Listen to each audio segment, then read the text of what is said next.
First question for Coach Fuller. Corey? Good. Two questions. Keir Thomas, I think, had one of the sacks. It was the one where he actually got held and still made the sack on playing from the inside. I apologize. Have y'all been doing that a ton with him? Was it more this week? And what does he bring you when you put him inside on a pass rushing down like that? We've been putting him inside most of the year, Corey, just on typical, on general pass downs, you know. It hasn't been 100%, you know, but we've definitely, I would say out of 100% of his snaps, it's probably been 30% inside. So we have moved around some, and you know, he's got really good anticipation, you know, of just get off and snap counts, and so we just try to use that a little bit in those situations. So that was a 3-down front. He kind of was able to anticipate the snap count and create a holding, and you know, it was a good rush by him.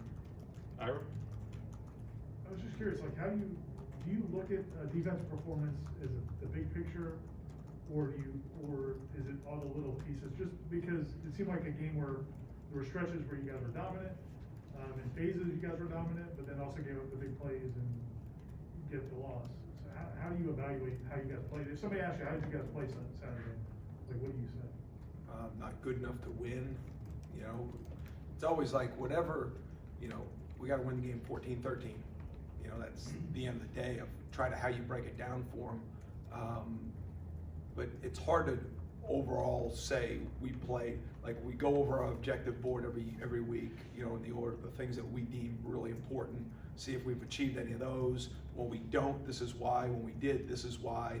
Then we show them basically a short version of the game. And we show them there's some really positives and there's some that aren't good. And we just go through them. I usually go through them chronologically as the game would have gone on. Sometimes I cut it up a little bit different.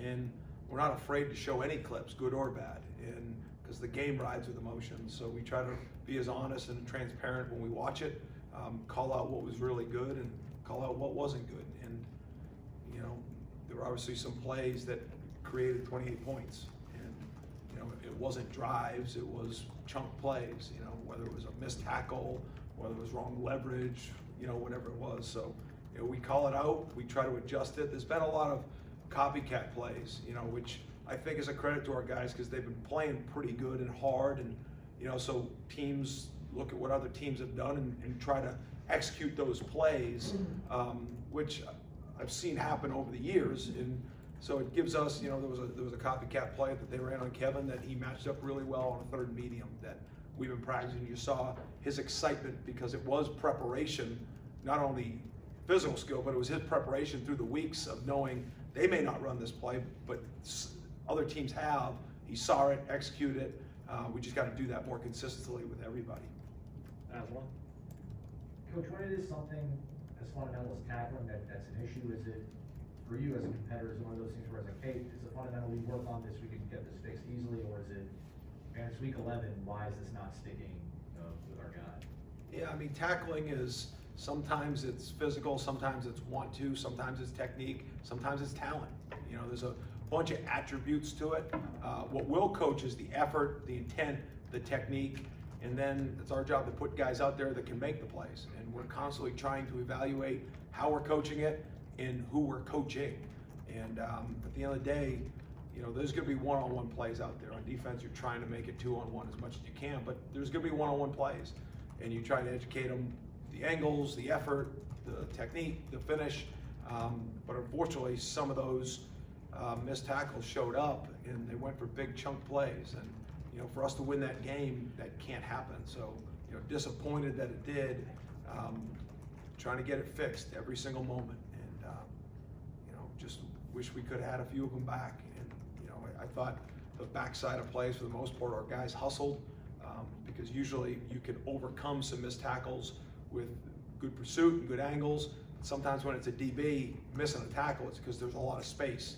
And even the best pursuit comes down to taking up all that space. And unfortunately, that happened 4 times Saturday.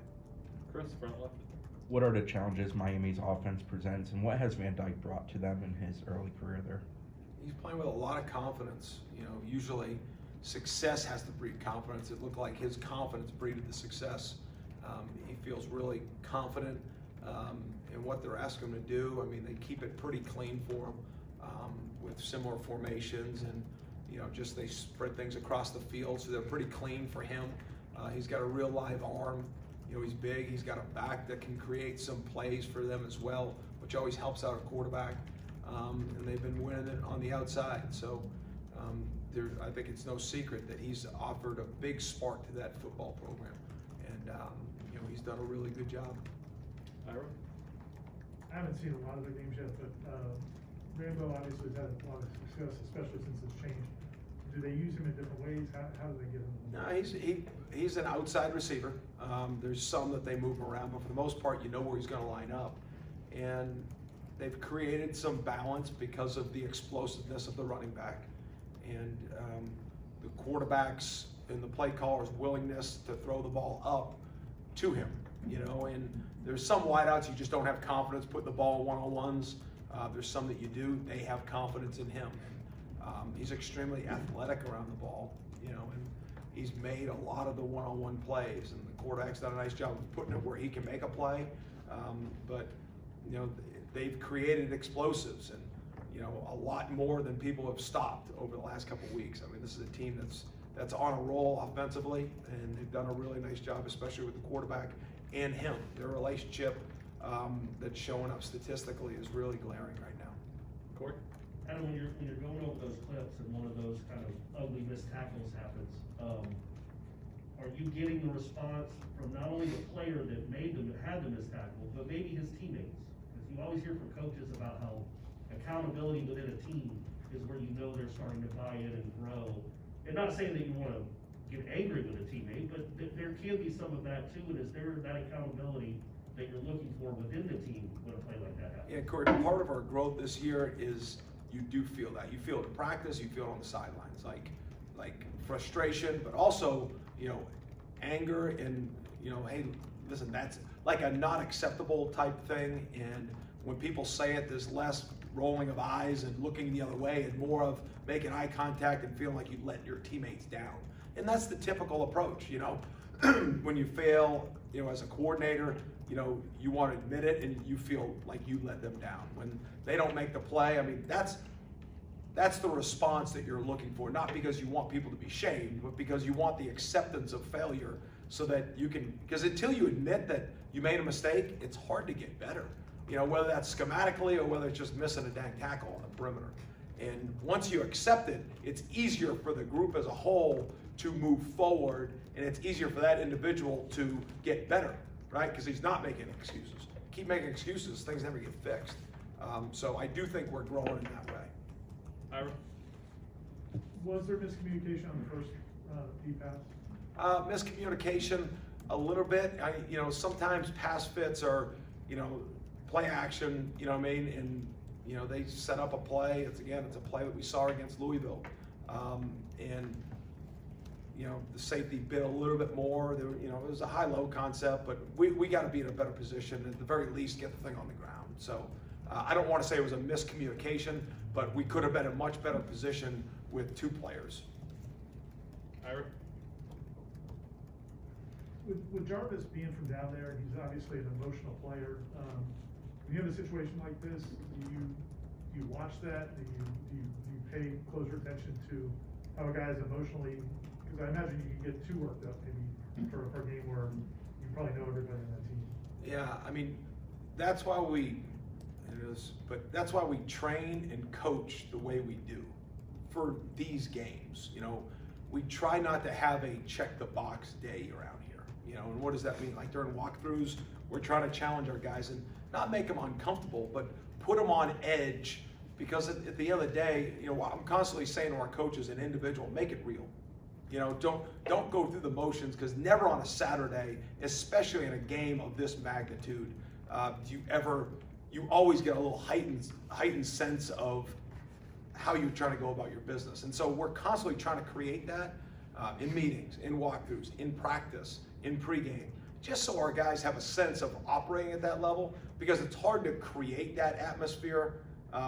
You only get to play 12 guaranteed games a year, and you always have a higher emotion when the game gets kicked off, no matter who you're playing. But but especially when you come down to an in-state rival like this game. So, you know, we like to say that we're trained for these moments because of how we operate day to day, and that'll be for sure true this week. Corey? Adam, he's played well in the slot this year. Do you envision Kevin Knowles just being in the slot corner? Do you see him as he progresses, maybe going outside? Yeah. Do you think about that right now in the middle of the season? You know, we're always thinking about recruiting, you know what I mean? Like, we never not. So when you think about recruiting, you are always thinking about your current roster, right? Because you're trying to fill positions and needs. You don't have unlimited scholarships. So Kevin's practice corner, you know, like, he hasn't gone out there much this year because of we've used him in the slot more. So I don't want to say he'll never play corner and that he's just the nickel moving forward all the time. But I definitely feel comfortable with him there, you know, but I'm not going to shut off. Like, I think you're doing a player injustice when he feels really comfortable with work and he thrives upon it. I think it's our job to develop them in other ways. I think that's our job. You know, it's not just to make sure he's really good now, it's making sure he's getting better in the future. And I think ways to do that is to involve him in other concepts other than just what he's doing, because I do think it helps in their overall development. So, I mean, Kevin will end up playing corner here as well. Just right now, going into this week, you know, he plays nickel, and that's where he's lined up most of the year. We go to Aslan for the last question. The goal of every defense is to first and foremost to stop the run. You guys have done a really good job of that, but it seems like Miami is just totally relying on their passing game right now. So when it comes to strength on strength sort of stuff, is it, I don't know, I mean, is it a comfort to know what they're going to be throwing at you guys, mainly what you guys have to do to win this football game?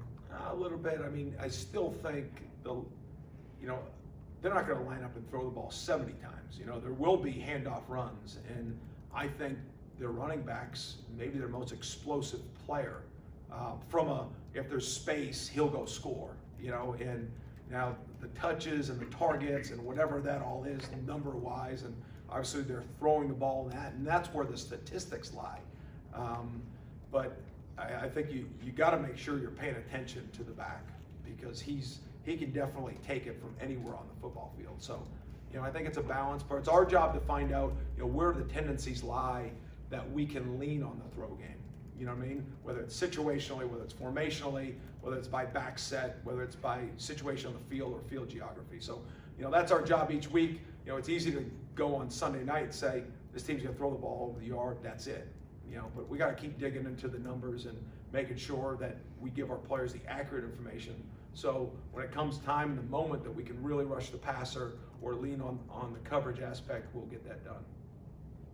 Okay, thanks, Coach. Thanks, guys.